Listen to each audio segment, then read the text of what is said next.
Grocery time tayo. Ito yung role number 1 nating mga nanay. Kasi bukas, may pasok na naman. Baon ng mga bata sa eskwela. Need ko din bumili ng gatas at diaper ni baby boy. Good for 1 week na ito, guys. Bili ulit tayo next sahod na naman. Budgeting is life talaga, guys. Ito, kasama ko yung aking bunsong anak na babae. Helper tayo ngayon, guys. Hindi namin sinama si baby boy kasi ang kulit na niya.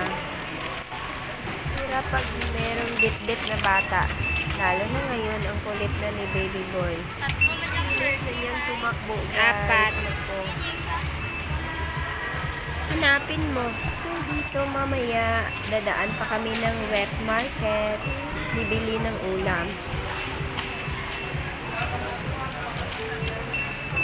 Hirap naman pag working mom. After ng work, dadaan ka sa groceries, dadaan ka sa wet market, buy ulam. Pero okay lang, guys, masaya naman.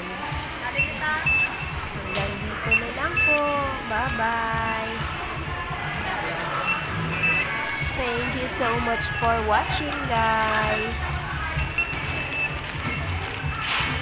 Pang-update lang to, guys. Thank you.